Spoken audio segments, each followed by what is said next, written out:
আজকে যে বিষয়টি সবচাইতে বেশি আমাদেরকে আহত করেছে, একই সাথে আমরা ব্যথিত হয়েছি। অনেক বড় বড় দলের শীর্ষ নেতারা হাসপাতালে গিয়ে ভিড় জমাচ্ছেন বিশাল বহর নিয়ে ঘটনাস্থলে। এর আগে এরকম প্রত্যেকটা দুর্ঘটনায় আমরা নিজেরাও গিয়েছি, গিয়ে উপলব্ধি করতে পেরেছি যে ওখানে গিয়ে বিন্দু পরিমাণ লাভ তো হয় নাই, বরং ক্ষতি হচ্ছে। আমাদের কারণে জটলা পাকাচ্ছে, উদ্ধার কর্মীদের কাজে ব্যাঘাত ঘটছে। ফায়ার সার্ভিস, সিভিল ডিফেন্স যারা আছে, পুলিশ প্রশাসন, আর্মি, বিজেপি মারাত্মক রকমের বাধার সম্মুখীন হচ্ছেন তারা। বিগত এরকম বেশ কয়েকটা অগ্নিকাণ্ডে, বড় বড় যে ঢাকা শহরে অগ্নিকাণ্ডগুলো এর আগে ঘটেছিল, আমরা গিয়ে এই উপলব্ধিটা আমাদের হয়েছে। এই জন্য আজকে কিন্তু আমরা যাই নাই। গণ অধিকার পরিষদ তাৎক্ষণিকভাবে রেসপন্স টিম আমরা করে দিয়েছি, কুইক রেসপন্স টিম, এবং আমাদের ছাত্র অধিকার পরিষদের নেতাকর্মীরা একবারে হেল্প ডেস্ক নিয়ে তারা বসেছে।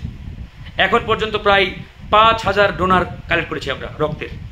এবং আমরা ঢাকা মেডিকেল বার্ন ইউনিটের যে জয়েন্ট ডাইরেক্টর, তার সাথে কথা বলেছি। উনি বলেছেন আজকে কোনো ব্লাড লাগবে না, আপনারা আগামীকাল 8টার পর থেকে ব্লাড দেওয়া শুরু করবেন। আমরা রেডি রেখেছি। বাট আমরা কিন্তু ওই হাসপাতালে গিয়ে ভিড় জমাতে পারতাম, যাই নাই। কারণ আমি গিয়ে ওখানে কী করবো ভাই? এই যে আমার সাথে 200 মানুষ গিয়ে বিশাল বহর নিয়ে ওখানে গিয়ে একটা নানা রকম সমস্যা ক্রিয়েট করে। ডাক্তাররা কাজ করতে পারে না, নার্সরা কাজ করতে পারে না, আইন শৃঙ্খলা বাহিনী ঠিক মতো দায়িত্ব পালন করতে পারে না। আমি তো কোনো ডাক্তার না, বা আমি গিয়ে ওদের কোনো উপকার হচ্ছে, লাভ হচ্ছে, সেটা ভিন্ন বিষয়। বাট আমি গিয়ে তো কোনো লাভ হচ্ছে না, তাহলে অযথা আমি গিয়ে সেখানে কেন একটা বার্ডেন তৈরি করবো, কেন একটা বিপত্তি তৈরি করবো বলেন? এই বিষয়গুলো আমাদের রাজনৈতিক দলগুলোকে বুঝতে হবে। শুধুমাত্র মিডিয়া দেখলেই বা মিডিয়াতে ফুটেজ আসবে, নিউজ আসবে, এরকম চিন্তা ভাবনা করে আসলে আমাদের কাজ করা উচিত নয়, অনুচিত। যারা গিয়েছেন আমি ধরে নিলাম তারা সৎ উদ্দেশ্যে, ভালো মানসিকতা নিয়ে গিয়েছেন, সহমর্মিতা জানানোর জন্যই গিয়েছেন। বাট এটাও বুঝতে হবে আপনার এই সহমর্মিতা আরেকজনের বিপদের কারণ হচ্ছে, আরেকজন বাধার সম্মুখীন হচ্ছে। এই বিষয়টি আপনাদের বুঝতে হবে। গতানুগতিক কনভেনশনাল পলিটিক্স করলে হবে না। বিশ্ব এগিয়ে চলছে এখন, আপনাকে সেভাবে চিন্তা করতে হবে।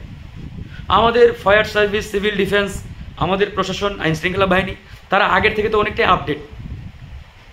যা এখন জনগণের হেল্প লাগবে তাৎক্ষণিকভাবে, জনগণ না হলে হবে না এমনটিও নয়। তাদের যথেষ্ট সক্ষমতা আছে। যদি আমরা প্রপারলি তাদেরকে সহযোগিতা করি, অ্যাসিস্ট করি, তারা কিন্তু ভালোভাবে কাজ করতে পারবে, ফাংশন করতে পারবে।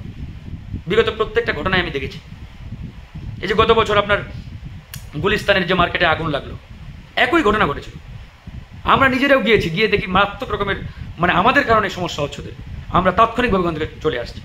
তো এই জন্য আজকে কিন্তু আমরা যাইনি, আমাদের টিমগুলো কাজ করতেছে। আমরা 24 ঘন্টা সার্বক্ষণিক আমাদের টিমকে রেখে দিয়েছি, 24 ঘন্টা ওরা কাজ করবে। ব্লাড কানেকশন, আমাদের এখন একটাই দায়িত্ব, ব্লাড কালেকশন, রক্ত সংগ্রহ করাটাই আমাদের মুখ্য দায়িত্ব। কালকে সকাল থেকে প্রচুর ব্লাড লাগবে, এমনকি নেগেটিভ ব্লাডের মারাত্মক রকমের ঘাটতি, ও নেগেটিভ এরকম যে ব্লাডগুলো রয়েছে রেয়ার, আমরা সেগুলো সংগ্রহ করার দিকে ফোকাস দিচ্ছি। তো যাই হোক, ভালো থাকবেন, আমার কথায় কষ্ট নেবেন না। আমাদেরকে পজিটিভ হতে হবে, বি পজিটিভ, এবং আমাদেরকে সব কিছু ইতিবাচকভাবে দেখতে হবে, এবং সুন্দরভাবে এই কাজগুলো যাতে তারা করতে পারে তার জন্য আমাদের রাজনৈতিক দলগুলোকে সহযোগিতা করতে হবে। ভালো থাকবেন, আল্লাহ হাফেজ, আসসালামু আলাইকুম রহমতুল্লাহ।